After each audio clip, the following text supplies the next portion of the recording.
तो राम मंदिर या बाबरी का पक्ष नहीं मैं लाई हूँ। घायल भारत चीख रहा है, मैं चीख सुनाने आई हूँ, मैं चीख सुनाने आई हूँ। परमादरणीय मुख्याध्यापिका महोदय, जय सर, अन्य अध्यापकगण व मेरे प्यारे सहपाठियों, मैं संस्कृति शर्मा कक्षा 6ठी की छात्रा सर्वप्रथम आप सभी को नमन करते हुए नशे से युवा पीढ़ी के जीवन में दुष्प्रभाव शीर्षक पर अपने विचार रखना चाहती हूँ। नशा नाश कर देगा, मोहताज हो जाओगे दाने दाने को, कटोरा हाथ में होगा, न देगा कोई भीख खाने को, न देगा कोई भीख खाने को। जी हाँ, नशा हमारे समाज के लिए एक गंभीर समस्या बन चुका है। करोड़ों की संख्या में लोग नशे का सेवन करते हैं, जिसके कारण आए दिनों में परिवार में झगड़े, गरीबी, दुर्घटनाएं, मानसिक परेशानियां, शोषण, भयंकर बीमारियां होती रहती है।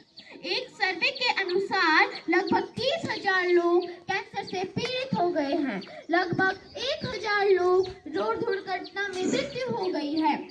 यह आंकड़ा प्रतिवर्ष बढ़ता ही जा रहा है।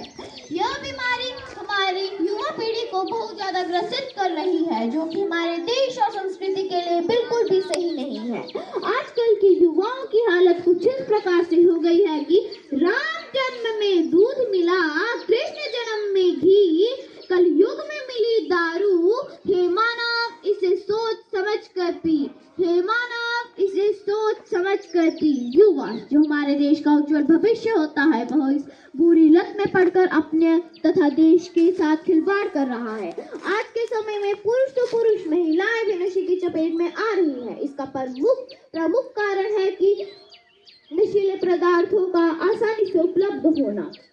एक सर्वे में पाया गया है कि पंजाब में औसतन प्रति घर का एक व्यक्ति नशे की चपेट में खत्म हो चुका है। कुछ घरों में तो नशे की चपेट से सभी पुरुष खत्म हो चुके हैं। उन घरों में बची है सिर्फ अंधकार में भविष्य लिए है विधवाएं। वह विधवाएं चीख चीख कर कहती है, प्यार भी गया, माँ का सिंदूर गया, नन्हे नौनिहालों की रंगोटियां चली गई, छोटी छोटी बेटियों की चोटियां चली गई। इस घर के लिए तो सिर्फ एक आदमी मरा है, हमारी घर की तो रोटियां ही चली गई, हमारे घर की तो रोटियां ही चली गई। युवाओं को सिनेमा का बहुत व्यापक प्रभाव पड़ता है। आज अनेक गाने, नाटकों, फिल्मों में नशे का सेवन दिखाया जाता है, जिसका प्रत्यक्ष प्रभाव युवाओं पर पड़ता है। सिनेमा जगत के सितारे आज युवाओं के लिए एक बड़े रोल मॉडल है। रोल मॉडल में जैसे दिखाया जाता है, वैसे ही युवा करने का प्रयास करती है। महोदय जी, अब मैं यहाँ कहना चाहूंगी कि भारत सीमा पार से भी नशे का कारोबार फल फूल रहा है। अफगानिस्तान, जो कि हमारा पड़ोसी देश है, वहाँ भी अफीम की खेती भरपूर मात्रा में की जा रही है। अफीम से बहुत सारे नशीले पदार्थ उत्पन्न होते हैं, जिनकी कीमत वहाँ 1 लाख के करीब होती है, वहीं वे भारत में 1 करोड़ तक के बेचे जाते हैं। एक सर्वे में पाया गया है कि 10वीं तक पहुँचने वाले 50% विद्यार्थी ऐसे हैं जिन्होंने 1 या 2 बारी किसी न किसी तरह का तो नशा किया ही होगा।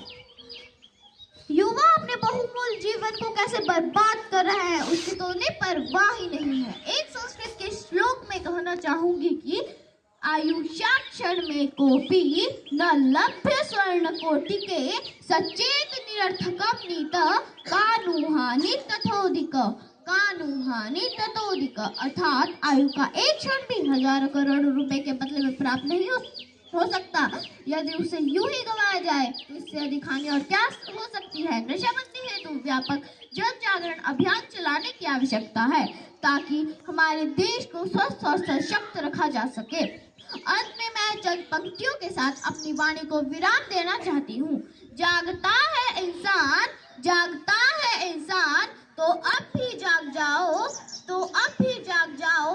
वक्त आ गया है, दूर इस बुराई को भगाओ।